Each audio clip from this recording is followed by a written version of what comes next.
I feel like a black sheep in law school. Like, I'm the only person who came from the hood. Like, I still am hood, really. And I feel like, I'm just a black sheep that I have to put on this so different, face for the world.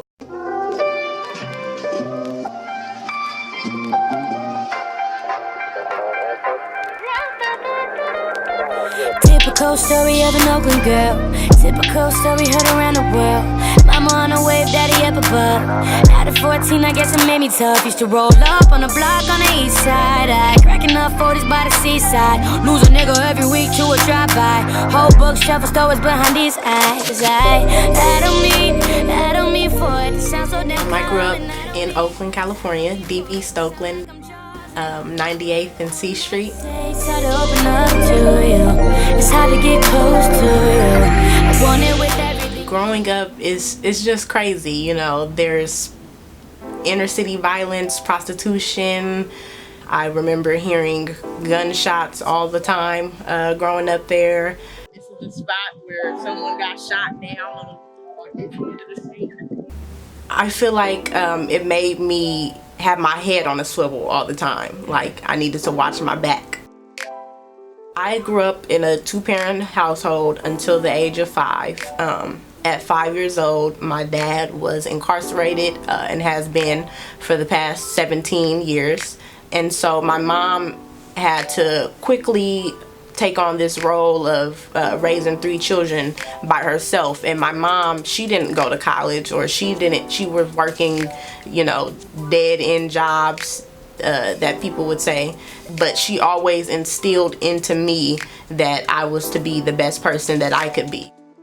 My father, he's like the youngest of 15 children. He was given up for adoption by his birth parents, and so he had pretty, what one would call, a difficult life. He had the opportunity to work for a company that ended up getting dissolved, and so he was at the point where he's like, okay, I'm a felon, I have no other means to support my family. This job I was lucky to have this job. So at that time, he decided to sell drugs, and in the midst of him selling drugs, he got back into that lifestyle. And so I just remember at that time, I was 5 years old, September 26, 2002. I was getting ready for kindergarten, and I looked outside of my window and I seen dozens of what I now know as SWAT team members with their AK-40 rifles, AK-47s, whatever they use, pointed at my house. And I just yelled at my mom, there's police officers in front of my house. So they rushed into the house and they raided our house. While I'm there, they handcuffed both my mother and my father. And basically, I'm just thinking, what is going on? My dad is yelling, saying my children, my mom is yelling, saying my children, and I'm just confused, like, what's going on? What is gonna happen?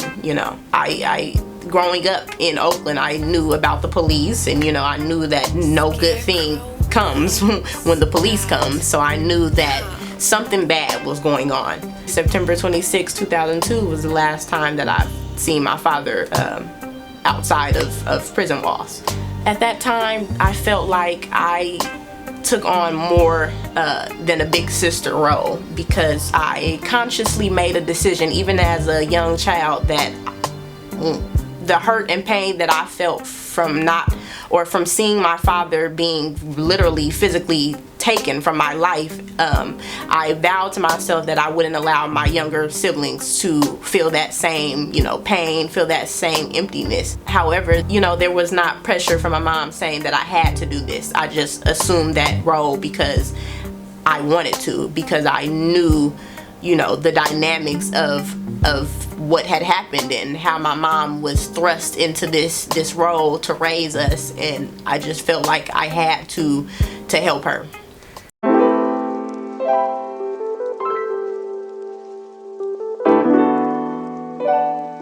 After my dad went to jail, I had a really tough time in school. I was angry at the world. I was fighting all the time, especially middle school. That was like the peak of me just getting suspended like every other week, cursing teachers out, telling them, you know, fuck you. What, you know, like basically, you know, what can you do for me? What can you tell me?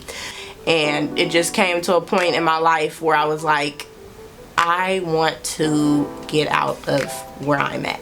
I want my mom to see things that we don't see.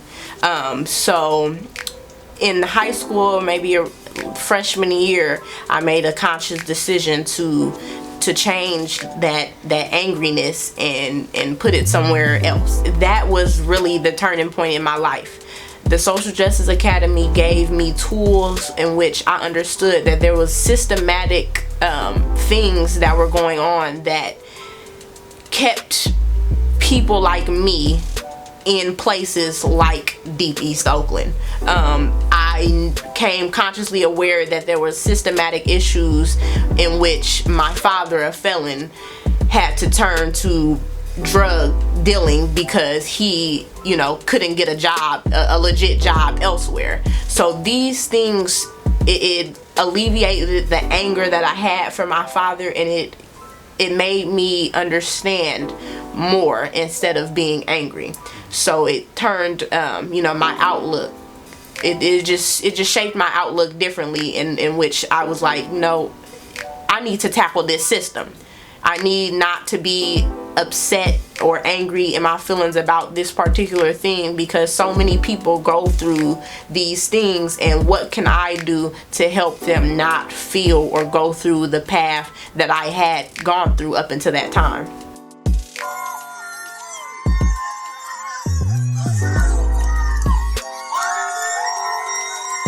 Growing up in California, I feel like HBCUs are very far removed because HBCUs are so far from California. But as far as learning the requirements and how I was going to pay for and all of those things related specifically to a HBCU, I had to do the research on my own.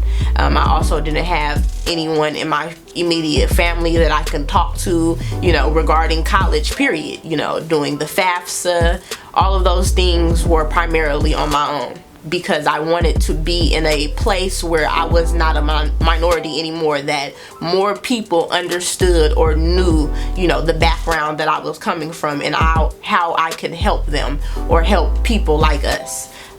So I went to Clark Atlanta University and I loved my experience at Clark Atlanta University. I studied political science there. At this point, I knew that I wanted to be a lawyer. That was my ultimate goal in life, that regardless of whatever happened, I was going to be a lawyer. Anyway, because getting a BA in political science is useless if you don't get a master's or a PhD or a JD.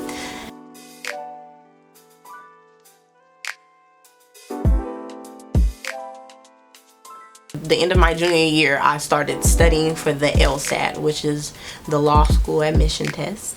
And I was like, okay, as I'm studying for that, I'm like, it's just no way that I'm going to law school. Maybe I should do something differently.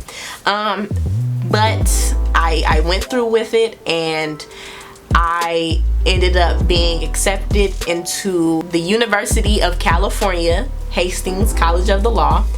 And the admissions counselor called me one day and just said, you know, had you heard about this California Scholars Program? Never heard of the California Scholars Program. So the California Scholars Program was specifically designed for HBCU students, actually specifically for Spelman, Howard, Morehouse, and Hampton students, that if they had a certain GPA and a certain LSAT score, that they were eligible to get a full tuition scholarship. So I went to Clark Atlanta University. That clearly X'd me out from receiving this thing, since they had these strict stipulations. However, I was told that, you know, they read my application, my grades and everything, and my application was so compelling that they went to the dean and said, "Dean, we need to have this girl. We need to open up the California Scholars Program to all HBCU students." So when they told me that, I said I knew that I'm doing something right, regardless of everything that I've been through. I knew that I was doing something right, because this story is what set me apart from everyone else, that they chose me to be to have this scholarship, to get a full tuition scholarship to law school.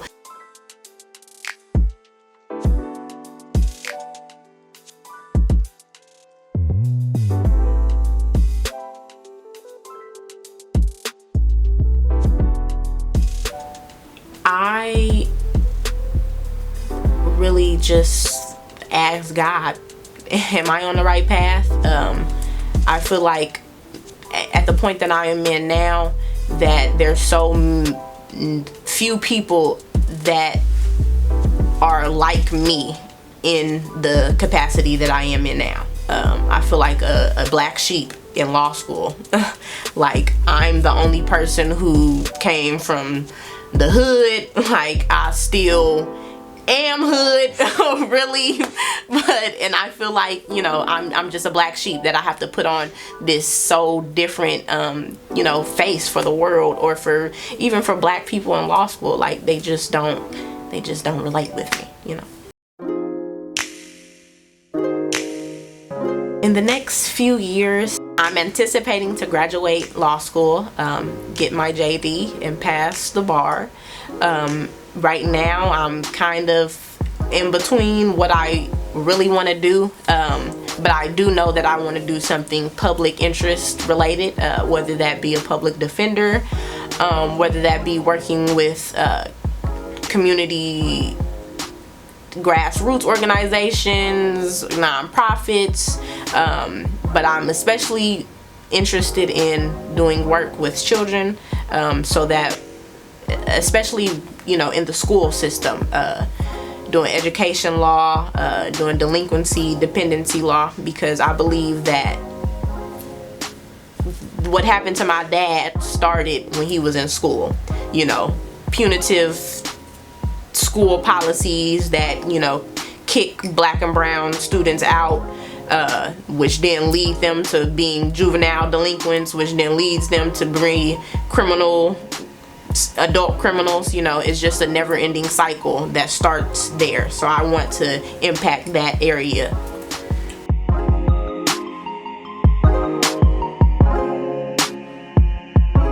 Keep pushing. No matter what you go through in life, it's always a choice. There's always another route that you can take.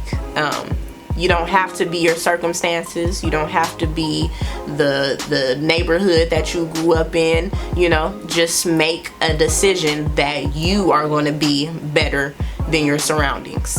And if you make that decision within yourself, the sky is the limit. Said I'm trying to break home.